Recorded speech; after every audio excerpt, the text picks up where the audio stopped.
mu am contexte boo xam ne dafa nekk dans le moyen secondaire je dis le moyen secondaire parce que bi ñuy dem élection de représentativité dañu demee par ku nekk ak compartiment bi nga demee. collège loolu tax may wax moyen secondaire.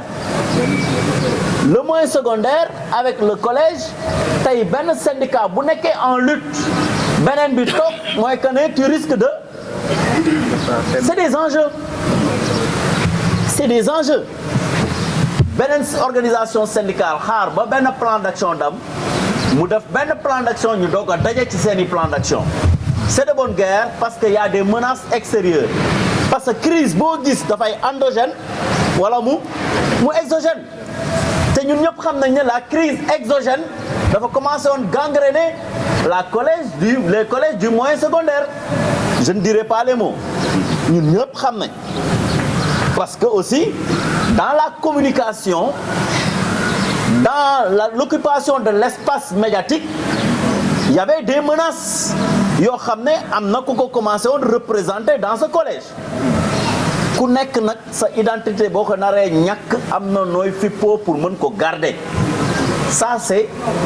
li normal bi ñu jógee ci loolu si vous rappelez très bien le 4 octobre la ñu ubbiwaat monitoring bi ñëwee toog ci monitoring bi ñun ñëpp on était consentant que il faut que ñu delluwaat ci les rencontres sectorielles pour mën a évaluer lan mooy impact bi am ci application des accords de 2018 bi nga xam ne ci 6 points lañ ko tënkoon pour ne pas que la communication du gouvernement di nekk ni 33 points la woon réglé nañ 25 points yi 8 points moo ci des pour que opinion bi mën a commencer di dal suñu kaw moo taxoon ñu réduire le protocole de 2018 maintenant suñu d'accord dañuy dem ci rencontre sectorielle ba ñu commencé dem ci rencontre sectorielle évaluer joxe recommandation tirer ay points d'attention pour chaque point noonu lañ ko defee rencontre bi ci toppoon mooy au mois de décembre si vous vous rappelez très bien ñu repousser la rencontre au mois de janvier ñu daje toog def le monitoring xayma saytu xool lan mooy passif ak lan la ñu réglé bi ñu réglé ba noppi ak ñoom ñoo ne leen nag tey il faut ngeen xam ne le niveau d'exécution n'est pas à un niveau souhaité les gens sont restés 2 ans sans aller en grève bi pandémie bi ñëwee dañu tàmbali sunu grain de patriotisme may ñu dakkal participer dans l'effort de guerre ba pare dem sur le front jaay sunu bakkan on a perdu des plumes te terewul ñu continuer nangu sunu patriotisme maintenant nag àgg nañu foo xam ne il faut que ñu taxaw ñu waxante dëgg dans le passif les lenteurs administratives et lourdeurs la dématérialisation bi nga xam ne moo nekkoon solution dafa am contenu il n'est pas dit que la fonction publique a créé Girafe la fonction publique commence à faire des actes dématérialisés que la dématérialisation est complète il n'est pas dit que l'éducation crée na yéen ñi ngi commencé benn plateforme pour gérer les imputations budgétaires créer nañ plateforme pour générer des PV d'admission définitive que le problème est réglé ñu ne leen la finalité de la dématérialisation le contenu réel c'est des plateformes qui dialoguent Assane day déposer dossier IEF mu jaar par voie normale le circuit est raccourci en un clic ça arrive au niveau de la fonction publique le projet est fait l'acte passe au niveau de ces différents ministères le secrétaire général du gouvernement applique le numéro le ministre signe l'acte sort en moins de 2 mois c'est ça la dématérialisation c'est des contenus tout ce qu'on demande ils nous ont présenté benn plateforme boo xam ne day générer les procès-verbaux au niveau des IEF mais les procès-verbaux dafa am lu ko jiitu camarade xam nga lu ko jiitu seeti candidat yi moo ko jiitu boo seetiwul candidat mu def 5 ans nga bëgg a ñëw xool ko tey procès-verbal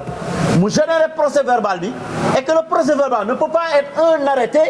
parce que dans le moyen secondaire soo amee sa attestation mooy mën nga dem déposer ji. maintenant yow mi nga xam ne da nga am procès verbal boo xam ne plateforme moo ko généré dañuy xalaat nag léegi ndax Aïda su ma ko seetee tey plateforme bi généré son PV est-ce que dans une semaine son arrêté individuel dina génn nga xam ne Aïda dina mën déposer du xaar ma Samba du xaar ma Demba mi nekk Koumpentoum que le nekk Ziguinchor pour que un arrêté puisse être construit dans un circuit 2 ans après arrêté bi mën a génn non c'est pas ça la solution camarade dañoo toll fu nga xamante ne sa xalaat bu bëri sax soxlatuñ ko xam ndax lan y a l'intelligence artificielle donc tout ce qu'on fait naturellement on n'est plus dans le manuel comme on le fait mais il faudrait que la dématérialisation permet à ces agents de la fonction publique qui représentent plus de 70% du personnel soient mis dans des conditions d'avancement de carrière qui est normal parce que nag technicien damay livrer li nga xam ne moom la ñu liggéey je pense bien que tey sama secrétaire général Moustapha Sagnane am na lu mu ibbee am na fi mu yem mais aussi am na loo xamante ne day nekk un complément d'information dafa tàmbalee d'abord li nga xam ne moo lié woon organisation syndicale yi nekkoon ci biir G7 mu nekkoon émanation élection de représentativité wu 2017 camarade G7 musul nekk unité organique c'est bien de préciser le G7 n'a jamais été une unité organique le G7 a toujours été cette organisation syndicale yu génn ci élection de représentativité am droit toog ci taabal bi ñu war a ànd di xeex ak di waxtaan ak nguur gi arrêté bi nga xam ne moo organisé élection yi dafa jël à son article 5 jox la prérogative consultation négociation représentation donc mu am ay dayo yu mu la jox mais dayo yu mu ñu jox musuñu toog dans le G7 ñu defar benn pacte wala benn charte wala benn règlement intérieur boo xam ne ku nekk da nga ko adopté pour ñu wax ku nekk ci lii ak lii ak lii nga war a doxee ça a un sens suñu waree dem de 2017 laay wax jusqu'en 2019 bi nga xam ne la maladie comme la pandémie commencé na dafa am benn démarche boo xam ne moom lañ daan demee la démarche dafa am benn moment mu am processus bu dagg li ko dagg lenn kese la ku nekk da nga am organisation syndicale mu am ay instances mu am contexte boo xam ne dafa nekk dans le moyen secondaire je dis le moyen secondaire parce que bi ñuy dem élection de représentativité dañu demee par ku nekk ak compartiment bi nga demee collège loolu tax may wax moyen secondaire le moyen secondaire avec le collège tey benn syndicat bu nekkee en lutte beneen bi toog mooy que ne tu risques de c'est des enjeux beneen organisation syndicale xaar ba benn plan d'action dam mu def benn plan d'action ñu doog a daje ci seeni plan d'action c'est de bonne guerre parce que y a des menaces extérieures parce que crise boo gis dafay endogène wala mu exogène te ñun ñëpp xam nañ ne la crise exogène dafa commencé woon gangréner les collèges du moyen secondaire je ne dirai pas les mots ñun ñëpp xam nañ parce que aussi dans la communication dans l'occupation de l'espace médiatique il y avait des menaces yoo xam ne am na ku ko commencé woon représenter dans ce collège ku nekk nag sa identité boo ko naree ñàkk am na nooy fippoo pour mën ko garder ça c'est li normal bi ñu jógee ci loolu si vous rappelez très bien le 4 octobre la ñu ubbiwaat monitoring bi ñëwee toog ci monitoring bi ñun ñëpp on était consentant que il faut que ñu delluwaat ci les rencontres sectorielles pour mën a évaluer lan mooy impact bi am ci application des accords de 2018 bi nga xam ne ci 6 points lañ ko tënkoon pour ne pas que la communication du gouvernement di nekk ni 33 points la woon réglé nañ 25 points yi 8 points moo ci des pour que opinion bi mën a commencer di dal suñu kaw moo taxoon ñu réduire le protocole de 2018 maintenant suñu d'accord dañuy dem ci rencontre sectorielle ba ñu commencer dem ci rencontre sectorielle évaluer joxe recommandation tirer ay points d'attention pour chaque point noonu lañ ko defee rencontre bi ci toppoon mooy au mois de décembre si vous vous rappelez très bien ñu repousser la rencontre au mois de janvier ñu daje toog def le monitoring xayma saytu xool lan mooy passif ak lan la ñu réglé bi ñu réglé ba noppi ak ñoom ñu ne leen nag tey il faut ngeen xam ne le niveau d'exécution n'est pas à un niveau souhaité les gens sont restés 2 ans sans aller en grève bi pandémie bi ñëwee dañu tàmbali sunu grain de patriotisme may ñu dakkal participer dans l'effort de guerre ba pare dem sur le front jaay sunu bakkan on a perdu des plumes te terewul ñu continuer nangu sunu patriotisme maintenant nag àgg nañu foo xam ne il faut que ñu taxaw ñu waxante dëgg dans le passif les lenteurs administratives et lourdeurs la dématérialisation bi nga xam ne moo nekkoon solution dafa am contenu il n'est pas dit que la fonction publique a créé Girafe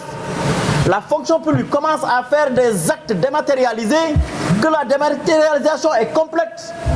il n'est pas dit que l'éducation crée na IEN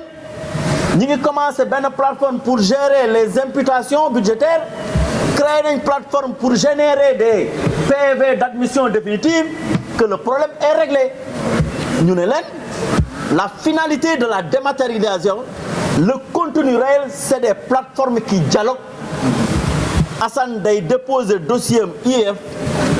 mu jaar par voie normale le circuit est raccourci en un clic ça arrive au niveau de la fonction publique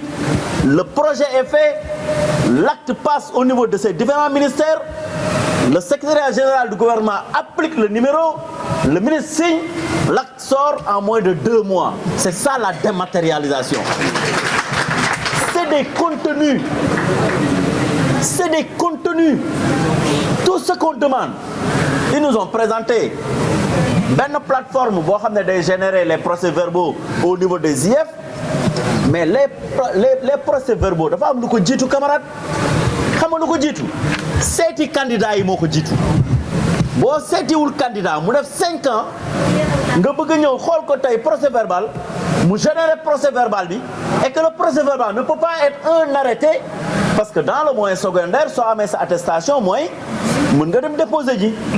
maintenant yow mi nga xam ne da nga am procès-verbal boo xam ne plateforme moo ko généré dañuy xalaat nag léegi ndax Aïda su ma ko seetee tey plateforme bi généré son PV est-ce que dans une semaine son arrêté individuel dina génn nga xam ne Aïda dina mën déposer du xaar ma Samba du xaar ma Demba mi nekk Koumpentoum que le nekk Ziguinchor pour que un arrêté puisse être construit dans un circuit 2 ans après arrêté bi mën a génn non c'est pas ça la solution camarade dañoo tollu fu nga xamante ne sa xalaat bu bëri sax soxlatuñ ko xam ndax lan y a l'intelligence artificielle donc tout ce qu'on fait naturellement on n'est plus dans le manuel comme on le fait mais il faudrait que la dématérialisation permet à ces agents de la fonction publique qui représentent plus de 70% du personnel soient mis dans des conditions d'avancement de carrière qui est normal parce que nag technicien damay livrer li nga xam ne moom la ñu liggéey je pense bien que tey sama secrétaire général Moustapha Sagnane am na lu mu ibbee am na fi mu yem mais aussi am na loo xamante ne day nekk un complément d'information dafa tàmbalee d'abord li nga xam ne moo lié woon organisation syndicale yi nekkoon ci biir G7 mu nekkoon émanation élection de représentativité wu 2017 camarade G7 musul nekk unité organique. C'est bien de préciser, le G7 n'a jamais été une unité organique. Le G7 a toujours été cette organisation syndicale yu génn ci élection de représentativité am droit toog ci taabal bi ñu war a ànd di xeex ak di waxtaan ak nguur gi. Arrêté bi nga xam ne moo organiser élection yi dafa jël à son article 5 jox la prérogative consultation négociation représentation donc mu am ay dayo yu mu la jox mais dayo yu mu ñu jox musuñu toog dans le G7 ñu defar benn pacte wala benn charte wala benn règlement intérieur boo xam ne ku nekk da nga ko adopté pour ñu wax ku nekk ci lii ak lii ak lii nga war a doxee. Ça a un sens suñu waree 2017 laay wax jusqu'en 2019 bi nga xam ne la pandémie commencé na dafa am benn démarche boo xam ne moom lañ daan demee. La démarche dafa am benn moment mu am processus bu dagg li ko dagg lenn kese la ku nekk da nga am organisation syndicale mu am ay instances